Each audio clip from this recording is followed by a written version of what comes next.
మోక్షము అనే పదాన్ని మన శాస్త్రాలు, పురాణాలు, ఇతిహాసాలు చాలా విలక్షణంగా వాడాయి. వైకుంఠాన్ని చేరుకుంటే నీకు మళ్ళీ జన్మ లేదు, కైలాసానికి వెళితే ఇక మళ్ళీ జన్మ లేదు అని అంటుంది కదా. బాగా చూడండి, ఇవన్నీ లోక ప్రాప్తి. లింగాష్టకమిదం పుణ్యం యః పఠేత్ శివ సన్నిధౌ శివలోకమవాప్నోతి శివేన సహ మోదతే. శివలోకాన్ని పొందుతాడు, శివేన సహ మోదతే. ఎప్పుడు? దానికి పైన క్లాస్ పెట్టాడు. ఎప్పుడు పెట్టాడు ఇది క్లాసు? లింగాష్టకమిదం పుణ్యం. ఇదం పుణ్యం, లింగాష్టకం పఠనం. ఈ లింగాష్టకాన్ని పఠనం చేయడం పుణ్యం. ఎక్కడ? శివ సన్నిధౌ. శివుడి దగ్గర కూర్చుని చేయాలి. ఎక్కడున్నాడు శివుడు చెప్పండి.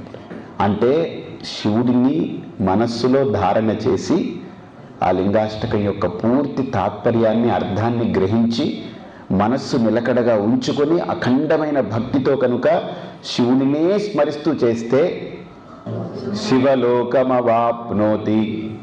శివలోకాన్ని పొందుతాడు. ఏంటి? కైలాసం.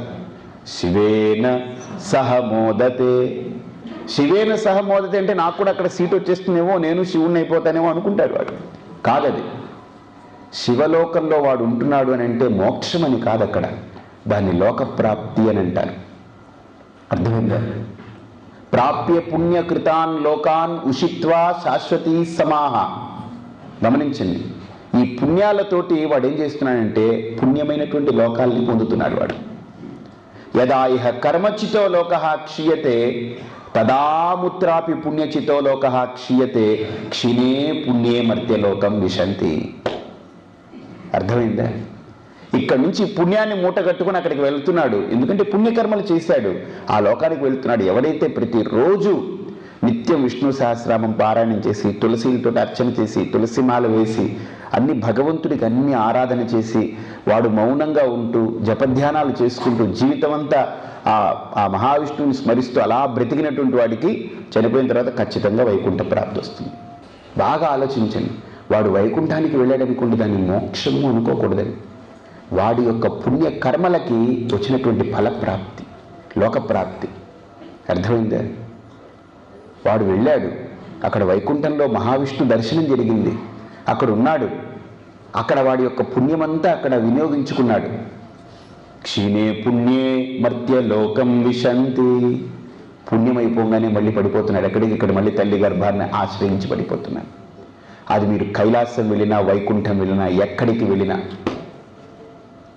ఎందుకు అని అంటే కైలాసానికి వెళితేనేమో శివుడు జపంలో తపస్సులో ఉన్నాడు, వైకుంఠానికి వెళితేనేమో అక్కడ మహావిష్ణువు అనంత శయనంలో పడుకున్న ఆయన ఒక యోగముద్రలో ఉండి ఆయన ఎవరినో ధ్యానం చేస్తున్నాడు.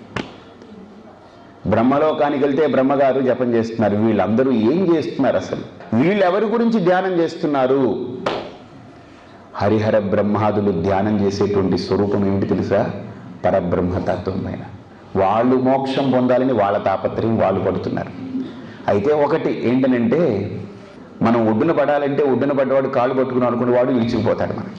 కాబట్టి విష్ణువుని శివుణ్ణి మన వాళ్ళు ఎందుకు పట్టుకోరా అని అంటున్నారంటే, వాడు ఒడ్డున పడ్డానికి వాడు తీవ్రమైనటువంటి యోగ సాధన తపస్సు వాడి యొక్క అనుష్ఠానంలో ఉన్నాడు అనుకోండి, వాడిని గట్టిగా పట్టుకున్నాడు అనుకోండి, వాడు విడిచిపోతాడంతే. మీరు వైకుంఠానికి వెళ్ళినా, కైలాసానికి వెళ్ళినా అక్కడ కూడా ఇదే ఆత్మజ్ఞానాన్ని పొందితేనే మోక్షం వస్తుంది, లేకపోతే లేదు. మీరు ఏ లోకానికి వెళ్ళినా నా యొక్క నిజస్వరూపాన్ని నేను తెలుసుకోకుండా కనుక ఎక్కడ తిరుగుతున్నా వ్యర్థమది.